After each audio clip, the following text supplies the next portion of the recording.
इस वक्त आप आराम से बैठकर इस वीडियो को देख रहे हैं, मगर मैं आपको कहूं, आज जिस जगह पर आप अभी बैठे हो वो जमीन आज से करोड़ों साल पहले 8,500 डिग्री के तापमान से उबल रही थी, या जिस जगह पर आप बैठे हैं वो जगह लाखों सालों तक बर्फ से ढकी हुई थी।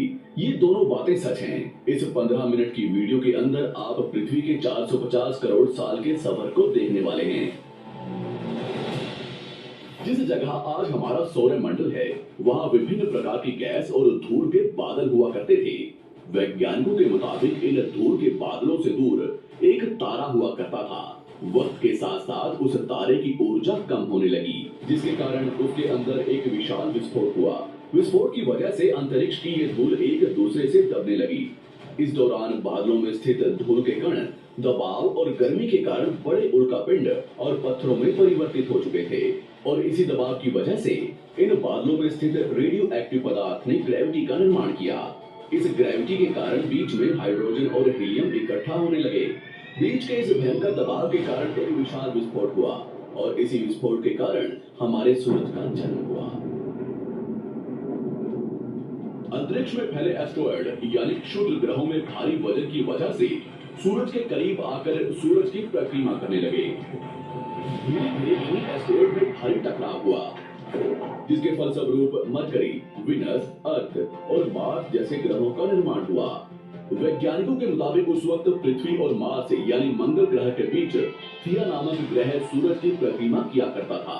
पृथ्वी पर ग्रेविटी होने की वजह से सूरज की परिक्रमा करने वाले एस्टेरॉयड अब पृथ्वी की परिक्रमा करने लगे, और धीरे धीरे करोड़ों सालों तक ये पृथ्वी पर गिरते रहे। और ऐसी घटना हमारे पड़ोसी ग्रह थिया पर भी हो रही थी, जिसके कारण थिया पृथ्वी के और करीब आने लगा और आकर पृथ्वी से टकराया। इस भयंकर टकराव की वजह से पृथ्वी के हिस्से कणों के रूप में अंतरिक्ष में फैल गए और एक रिंग्स की तरह पृथ्वी की परिक्रमा करने लगे। इन्हीं परिक्रमा करते हुए कणों में टकराव होने लगा, जिसके कारण हमारे चांद का निर्माण हुआ। उस वक्त पृथ्वी पर सिर्फ एक ही समुद्र हुआ करता था, और वो था 1900 डिग्री सेल्सियस की तापमान पर उबलते हुए लावे का। उबल रही थी वो सारी चीजें जिसे आज आप अलग अलग नाम से जानते हैं। वक्त के साथ साथ पृथ्वी धीरे धीरे ठंडी हो रही थी, जिसके कारण पृथ्वी के भारी तत्व जैसे धातु और रेडियो एक्टिव पदार्थ पृथ्वी के केंद्र में जाकर इकट्ठा हो गए, और हल्के पदार्थ पृथ्वी की सतह पर आ गए। लाखों सालों तक पृथ्वी पर उल्कापिंडों की बरसात हुई, और इन गिरते हुए उल्कापिंडों में जमा था नमक, मिनरल्स और पानी। करोड़ों सालों तक इन उल्कापिंडों की बरसात होती रही, और धीरे धीरे पृथ्वी की ऊपरी सतह पानी से ढकने लगी। वैज्ञानिकों के मुताबिक यही वो वक्त था जब दूर गहरे पानी के अंदर निकलते ज्वालामुखियों से पहली बार सूक्ष्म जीवों का निर्माण हुआ। लाखों सालों बाद एक वक्त ऐसा आया जब पृथ्वी की पूरी सतह पानी से ढक चुकी थी। हमारी पृथ्वी के सबसे अंदर का कोर रेडियो एक्टिव पदार्थ से बने होने की वजह से हरदम गर्म होता रहता है, लेकिन जब भी पृथ्वी की ऊपरी जमीन ठंडी हो जाती है, तब पृथ्वी के अंदर की गर्मी बाहर नहीं निकल पाती, जिसके कारण ज्वालामुखियों का निर्माण होता है। और उस वक्त कुछ ऐसा ही हुआ। पानी से ढकी हुई पृथ्वी पर हजारों की तादाद में ज्वालामुखी निकलने लगे, और आने वाले लाखों सालों तक इन ज्वालामुखियों का निकलना जारी रहा, जिससे पानी के ऊपर जमीन का निर्माण हो रहा था। इस वक्त भी पृथ्वी पर वातावरण न होने की वजह से अंतरिक्ष से उल्कापिंडों की बरसात हो रही थी। आज से लगभग 300 करोड़ साल पहले पृथ्वी पर ऐसा वक्त आया जब पृथ्वी का वातावरण लगभग स्थिर होने लगा था। ज्वालामुखी निकलने धीरे हो गए थे, और पृथ्वी का एक दिन 12 घंटे का हुआ करता था। साल बीतते गए, और धीरे धीरे ये सूक्ष्म जीव विकसित होते गए, हर समूह में रहने लगे। आज से लगभग 250 करोड़ साल पहले पहली बार पृथ्वी पर ऐसे जीवों का निर्माण हुआ जो जीने के लिए ये पानी के अंदर के मिनरल्स यानी खनिज पदार्थ और धूप का इस्तेमाल करते थे, और मल त्याग के रूप में ऑक्सीजन बाहर निकालते थे। इस वक्त तक पृथ्वी पर ज्यादातर ज्वालामुखी निकलने बंद हो चुके थे, और इन माइक्रोबैक्टीरिया की वजह से वातावरण में ऑक्सीजन की मात्रा बढ़ रही थी। वातावरण में ऑक्सीजन बढ़ने की वजह से पृथ्वी का वायुमंडल बनना शुरू हुआ, और आने वाले हजारों सालों तक वातावरण में ऑक्सीजन की मात्रा बढ़ती रही। जिसकी वजह से पृथ्वी के ज्यादातर हिस्सों में ये सूक्ष्म जीव फैल गए। हजारों सालों बाद एक वक्त ऐसा आया जब पृथ्वी में ज्यादा ऑक्सीजन बढ़ने के कारण ये सूक्ष्म जीव मरने शुरू हो गए। उस वक्त तक पृथ्वी का वातावरण ठंडा होने के साथ साथ ऑक्सीजन से भी भर चुका था, जिसके कारण जमीन और वातावरण में स्थित आयरन यानी लोहे के मिनरल्स पानी में स्थित ऑक्सीजन से रिएक्ट होने लगे और एक वक्त ऐसा आया जब पृथ्वी की जमीन आज के मार्स के जैसे लाल हो चुकी थी। गए और अब हजारों सालों बाद समुद्री पेड़ बर्फ की वजह से पूरी तरह से मरते या सूखते नहीं थे। अब सूक्ष्म जीव समुद्री जीव बन चुके थे। जब फिर से ज्वालामुखियों ने पृथ्वी की बर्फ को पिघलाना शुरू किया, तब ये समुद्री पेड़ जल्दी विकसित होकर फैल गए। धीरे धीरे वातावरण में ऑक्सीजन की मात्रा बढ़ने लगी और पृथ्वी पर होने वाली एसिड की वर्षा कम होने लगी।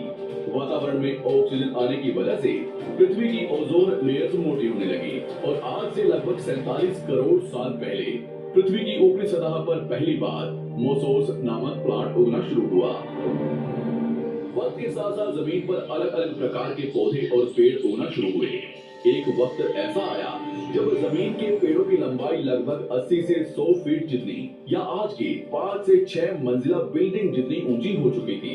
ये वो वक्त था जब समुद्री जानवर समुद्र से बाहर निकल रहे थे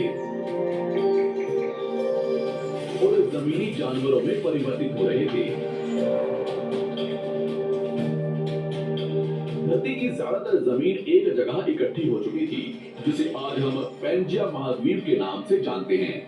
पृथ्वी का वातावरण और तापमान लगभग स्थिर हो चुका था और अब करीब 21 से 23 घंटे का दिन हुआ करता था। अब समुद्री जीव पानी से बाहर रहने लगे थे और वातावरण के हिसाब से उनके शरीर का रंग रूप बदल रहा था। धीरे धीरे ये जमीनी जानवर डायनासोर्स में परिवर्तित हो गए। जिन डायनासोर्स ने पेड़ पौधे खाने शुरू कर दिए, उनका शरीर लंबा और विशाल रूप से विकसित होने लगा। कुछ डायनासोर्स शिकार किया करते थे, जिसके कारण वे छोटे और तेज होते चले गए।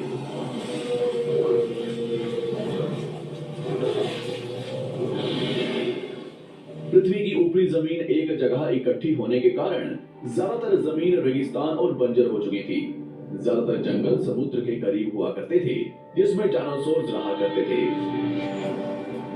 आज से लगभग 20 करोड़ साल पहले पैंजिया महाद्वीप टूटना शुरू हो गया। पैंजिया के विभाजित होने की वजह से पृथ्वी की ज्यादातर ऊपरी जमीन पानी के संपर्क में आने लगी, जिसके फलस्वरूप पृथ्वी पर हरियाली बढ़ती गई, जिस वजह से डायनासोर्स और ज्यादा विभिन्न और विशाल होते चले गए। डायनासोर्स ने आने वाले लगभग 20 से 30 करोड़ सालों तक पृथ्वी पर राज किया। उस वक्त डायनासोर्स समुद्र से लेकर जमीन और आसमान तक पूरी पृथ्वी पर राज किया करते थे। इस दौरान अफ्रीका से टूटा भारत सीधे आकर आज के तिब्बत से टकराया और इस टकराव की वजह से हिमालय का निर्माण हुआ। आज से लगभग 6.5 करोड़ साल पहले पृथ्वी की तरफ आज के माउंट एवरेस्ट से भी बड़ा लगभग 4.5 लाख करोड़ किलो जितना वजनीय उल्का पिंड लगभग 80,000 किलोमीटर प्रति घंटे की स्पीड से पृथ्वी की तरफ आ रहा था। पृथ्वी की सतह को छूते ही उसमें भयंकर आग लगी और वो जलते हुए सीधा पृथ्वी से टकराया। इस टकराव से निकलने वाली ऊर्जा आज के 10 करोड़ परमाणु बम एक साथ फटने के बराबर थी। जहां ये उल्का पिंड गिरा, वहां के जानवर और पेड़ तुरंत भाप बनकर जल गए। गिरते ही पृथ्वी पर पूरी तरह धूल फैलने लगी। समुद्र में भयंकर बाढ़ आने लगी। भूकंप और आग ने पृथ्वी को जलाना शुरू कर दिया। कुछ ही घंटों में पूरी पृथ्वी के वातावरण में हानिकारक गैस और धूल की वजह से पृथ्वी नर्क हो चुकी थी। डायनासोर्स, घुटन, आग और भूखमरी से पूरी तरह विलुप्त हो गए। इस वक्त हमारे पूर्वज जमीन के अंदर रहा करते थे, जिसके कारण वो इस विशाल प्रलय से बच गए। पृथ्वी का वातावरण पूरी तरह से काला और अंधेरा हो चुका था, जिससे धूप भी जमीन तक नहीं पहुंच पा रही थी। पृथ्वी के पेड़ और ज्यादातर जानवर विलुप्त हो गए। वातावरण में धूल और हानिकारक गैस के कारण पृथ्वी पर फिर से एसिड की वर्षा शुरू हो गई और फिर पृथ्वी ठंडी होकर बर्फ से ढक गई। लेकिन इस बार पृथ्वी की बर्फ लाखों सालों तक नहीं जमी रही और 80 से 90 हजार साल बाद ये बर्फ पिघलनी शुरू हो गई। जैसे ही धरती पर वातावरण फिर से पहले जैसा होने लगा, वैसे ही ये छोटे जीव जमीन से बाहर आना शुरू हो गए। उस वक्त पृथ्वी की बर्फ पिघलनी शुरू हुई थी, जिसके कारण अफ्रीका में घने ठंडे जंगल हुआ करते थे और इसी बीच ये जमीनी जीव बंदरों में परिवर्तित हुए। मगर जैसे जैसे पृथ्वी गर्म होने लगी, वैसे वैसे अफ्रीका के ये जंगल सूखने लगे। जंगल की चीजें खाने वाले बंदरों को खाने की कमी होने लगी। खाने की तलाश में इन बंदरों ने अपने पैरों पर चलना शुरू कर दिया, जिससे उन्हें दूसरे जानवरों के शिकार करने में मदद मिलती थी। धीरे धीरे बंदर एप्स यानी वानर में परिवर्तित हुए। खाने की तलाश में ये एप्स पृथ्वी के दूसरे हिस्सों में फैलने लगे और धीरे धीरे उनके शरीर का रंग रूप वहां के मौसम के हिसाब से बदलता गया। वक्त के साथ साथ हम आदिवासी बने। हमने हथियारों से लेकर आग का आविष्कार किया। हम धीरे धीरे इंसान के रूप में विकसित हुए। हमने धर्म से लेकर परिवार, भाषा और संस्कृति का निर्माण किया और वक्त के साथ साथ हम विकसित होते चले गए और आज हम इस पृथ्वी की सबसे विकसित प्रजाति बन चुके हैं। पृथ्वी को आज के जैसे बनने में लगभग 450 करोड़ साल का वक्त लगा है और हमें एक छोटे जमीन में रहने वाले जानवर से इंसान बनने में कई लाखों सालों का। मगर जितना पृथ्वी को गंदा और तबाह किया है, उतना आज तक किसी भी प्रजाति ने नहीं किया होगा।